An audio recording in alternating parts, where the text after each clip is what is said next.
नमस्कार साथियों, स्वागत है आप सभी का संवादविद अरविंद पर। मैं अरविंद विश्वकर्मा आप सभी का स्वागत करता हूं। तो साथियों, कल जो है नीति आयोग की 10वीं बैठक हुई। उसमें भारत के विकास का एक तरह से कहिए तो रोड मैप तैयार हुआ।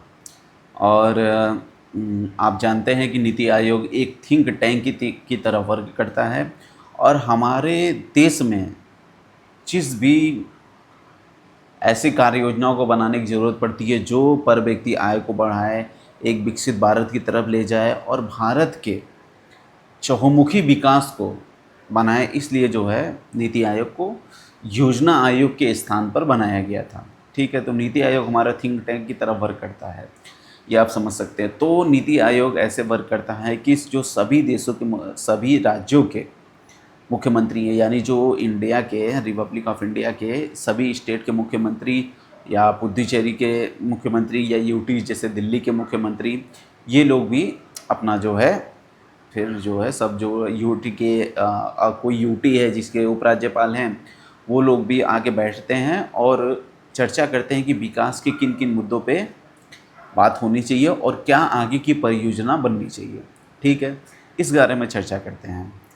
तो आइए हम समझते हैं कि आगे जो है मीटिंग में क्या हुए, क्या फ़ैसले लिए गए, आइए उसके बारे में समझते हैं। तो 2 मिनट। हाँ, तो ये देखिए, ये पहले हमारी फ़ोटो है, जो ये वो फ़ोटो है जो मीटिंग ख़त्म होने के बाद ली गई कि हाँ, अब मीटिंग जो है ख़त्म हो गई है।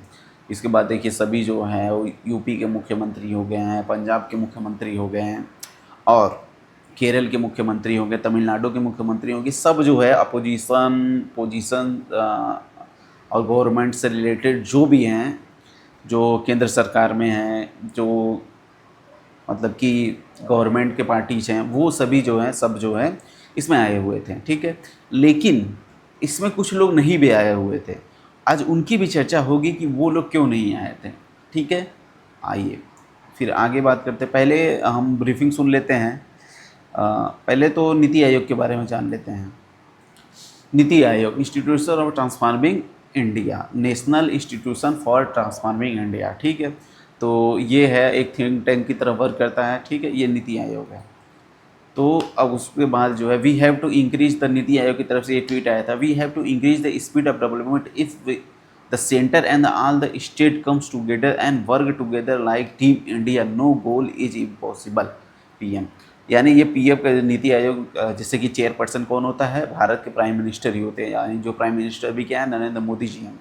तो उन्होंने बोला कि हमें जो है, उन्होंने बैठक में ये क्या बोला, बैठक में बोला कि हमें जो है वर्क करना चाहिए एक टीम इंडिया की तरह। जो हमारा जो है क्रिकेट है, क्रिकेट क्रिकेट में जैसे टीम इंडिया होती है, हॉकी में टीम इंडिया होती है, उसी तरह उन्होंने बोला कि हमें जो है टीम इंडिया की तरह वर्क करना चाहिए।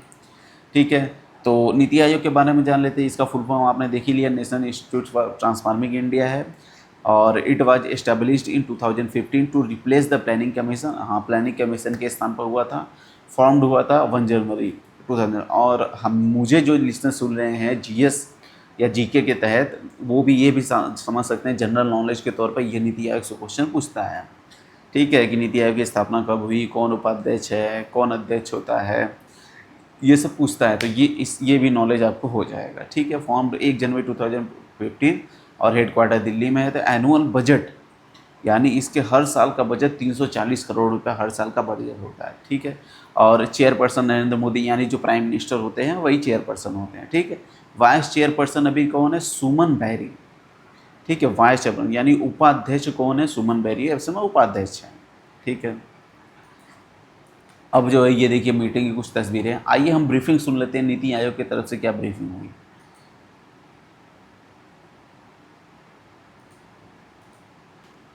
यहाँ पे देखिए ये फोटो सेशन हुआ, ये सारी जब सारी वीडियो आई कि क्या हुआ। और मोदी ने बोला कि केंद्र और राज्य टीम इंडिया की तरह साथ तो विकास भारत, विकसित भारत होकर रहेगा। ठीक है, इन्होंने इस बारे पे बात की।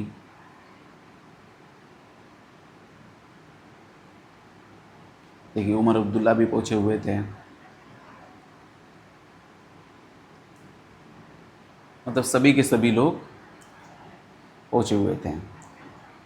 अब कुछ लोग नहीं पहुँचे हुए तो उनकी भी चर्चा होगी। 1 out of the 30 अब देखिए यहाँ पे जो है नीति आयोग की तरफ से जो प्रेस वार्ता हुई, आइए उसको भी सुन लेते हैं, फिर चर्चा करेंगे।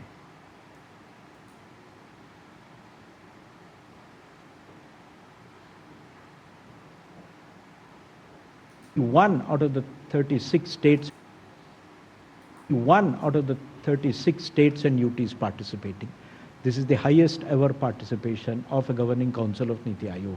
We have had 31 participants long ago in the high first हुआ, meeting and maybe high once governing more. Council, But if we see high earlier लोग years, अटेंड नहीं किए। 26, 25, etc., that actually shows that people came with a very positive bent of mind, and the 5 states which were missing largely we were informed in advance for a lot of other reasons, clash of commitments or health reasons. So we had Karnataka, we had Kerala, we had Puducherry, we had West Bengal, and we had Bihar. So these were the states, and we knew pretty much in advance that they are not coming.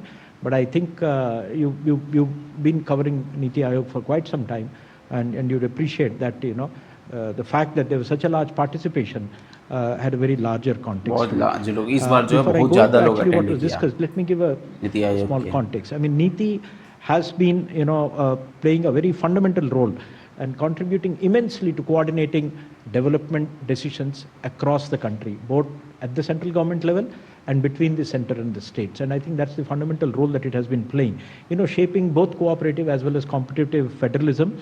And it's been shaping national policies, shaping visions both at the central level as well at the state national levels. Policy को It's been save करने के pushing लिए states and central government into data-driven decision making, into empirical, evaluation-based decision making, and also wherever necessary, both at the central level with ministries as well as with states, hand-holding. So I think, and NITI has been the repository of the Sustainable Development Goals. So I think that's another area which NITI has pushed. So this shows in the depth of work which NITI has done over the last 10 years, and I think it is seen now widely as a platform, and I'll refer to what PM said in this context in a minute later. The agenda for the meeting was actually basically 2 items apart from an action taken report. Firstly, the theme. तो आपने देखा कि इसमें जो है पूरे पूरे कितने लोगों ने भागीदारी ली, पूरे के पूरे जो है 31 यानी स्टेट और यूटीज के लेकर सभी ने भागीदारी दी। अब जो है एक चीज़ इस बात पर चर्चा, नीति आयोग के जो ब्रीफिंग में आपने ये सुना कि सभी जो है पॉलिसीज़ को सेब देने के लिए कि क्या हो सकता है, इसके आगे क्या विचार किया जा सकता है, इस पर भी चर्चा हुई, ठीक है। लेकिन अब जो है एक चीज़ आप समझिए कि कुछ लोग जो है इसमें उपस्थित नहीं हुए। इसमें कौन उपस्थित नहीं हुआ? इसमें बंगाल की मुख्यमंत्री ममता बनर्जी, ठीक है, और कर्नाटक के मुख्यमंत्री उपस्थित नहीं हुए, ठीक है, कर्नाटक के मुख्यमंत्री भी उपस्थित नहीं हुए। और तो और इसमें एक और उपस्थित नहीं हुए, ये है बिहार के मुख्यमंत्री नीतीश कुमार जी, ये भी उपस्थित नहीं हुए। इस पर भी प्रश्न उठाया जा रहा है कि क्यों, मतलब ये तमिलनाडु के मुख्यमंत्री स्टालिन, जिनकी जो है अगर जो है केंद्र में बीजेपी गवर्नमेंट है, उनसे बहुत ज़्यादा वो होता है, बहुत ज़्यादा विरोध होता है। पिनाराई विजयन जो है केरल के मुख्यमंत्री जो हैं वो भी उपस्थित नहीं हुए थे, ठीक है। यानी 3 जो है केरल, कर्नाटक और बंगाल, ये उपस्थित नहीं, ये जो अपोजिशन के थे। लेकिन स्टालिन वो तमिलनाडु के थे, लेकिन वो भी बहुत अपोजिशन किया। भगवंत मान जिन्हें अभी बीजेपी ने केंद्र सरकार में हराया, अरे दिल्ली में हराया, तब भी वो उपस्थित हुए, ठीक है। और इसमें नीतीश कुमार जो जिनके गठबंधन से अभी जो है सरकार चल रही है, फिर भी वो उपस्थित नहीं हुए। इस पर भी चर्चा हो रही है। लेकिन बात की जाए अपोजिशनों में बंगाल की ममता बनर्जी की, और केरल के पिनाराई विजयन की, और कर्नाटक के सिद्धारामैया की, तो इसमें ये बात होती है कि क्या वो ये तीनों क्यों उपस्थित नहीं हुए? क्या ये राजनीति नहीं है? क्या देश को राजनीति से ऊपर नहीं रखना चाहिए? और यहाँ जो है अगर हम बात करें कि नीतीश कुमार की उपस्थिति हुए, तो नीतीश कुमार का हो सकता है कोई आंतरिक कोई दबाव हो, और वो कहीं न कहीं केंद्र सरकार के गठबंधन में हैं, तो हो सकता है उसमें कुछ कला रही हो आपसी। लेकिन हाँ, यहाँ ये भी कहना है कि नीतीश कुमार को भी ऐसा नहीं करना चाहिए था, ठीक है। लेकिन ये अपोजिशन पे ममता बनर्जी और केरल की मुख्यमंत्री और कर्नाटक के मुख्यमंत्री, इन लोगों पे भी सवाल उठता है कि देश को अगर शेप देने के लिए कोई जो है कोई नीति आयोग या किसी ऐसी बैठक होती है तो उसमें आप राजनीति को आपको पीछे जरूर छोड़ना चाहिए और देश के साथ आगे से नरेंद्र मोदी जी ने कहा है ना कि आप एक टीम इंडिया की तरह बिहेव करना चाहिए और टीम इंडिया की तरह देश को आगे बढ़ाने के लिए वर्क करना चाहिए। ठीक है, लेकिन फिर भी आपकी इस पे क्या राय है आप ज़रूर बताइएगा। ठीक है, अब आगे आइए देखते हैं कि आगे क्या है। 1 out of the 36 states and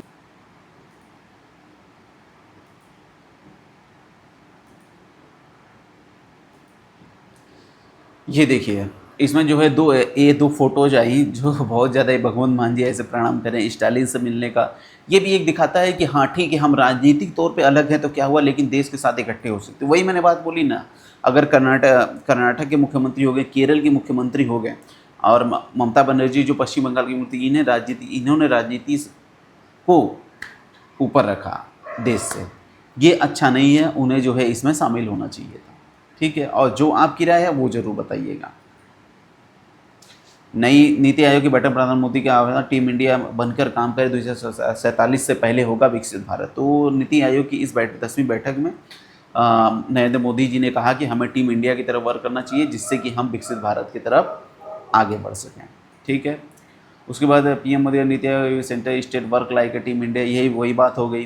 ठीक है, अब और जो है the theme of this year विकसित राज्य फॉर विकसित भारत, और इस ईयर का थीम क्या था ये देखिए आप जो है जो कम्पिटिटिव की अगर तैयारी कर रहे हैं, जो मुझे सुन रहे हैं उनके लिए भी अच्छी है कि 10वीं बैठक में थीम क्या रखा गया था, विकसित राज्य फॉर विकसित भारत। यानी स्टेट को भी बहुत ही ज़्यादा महत्व दिया गया है इसमें कि हाँ अगर आपका विकसित राज्य होगा तभी विकसित भारत होगा।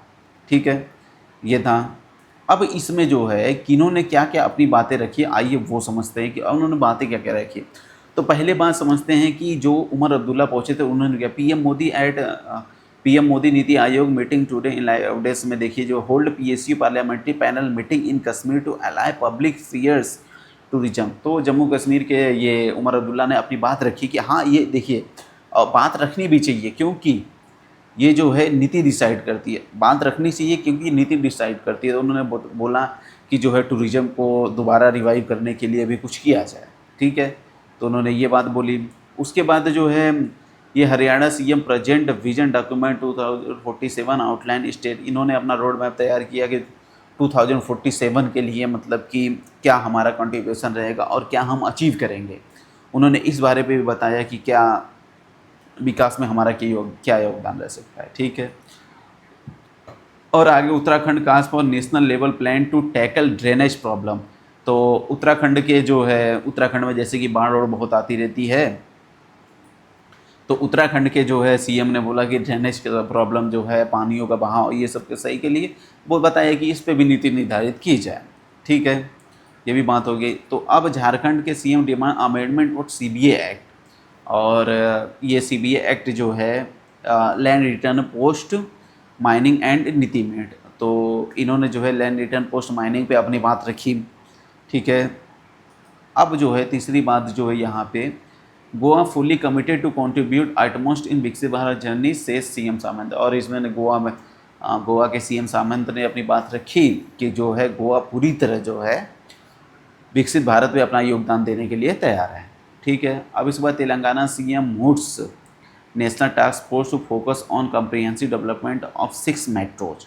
तेलंगाना के जो है सीएम ने 6 मेट्रोज के जो है के डेवलपमेंट पे फोकस के लिए अपनी बात रखी। ठीक है, तो सारी ये बात हो गई। तो बैठक में बहुत ही सार्थक बैठक रही और आगे की विकसित भारत को बनाने के लिए पूरी की पूरी कार्य योजना पर चर्चा रही और क्या नीति रहनी चाहिए इस बात पे चर्चा हुई। ठीक है, और आप इस पे क्या अपनी राय देना चाहते हैं। ठीक है, आपका जो भी राय है कमेंट बॉक्स में बताइएगा। अगर आपको ये पूरा एनालिसिस समझ में आया तो प्लीज़ चैनल को लाइक करिएगा, शेयर करिएगा, सब्सक्राइब करिएगा। धन्यवाद।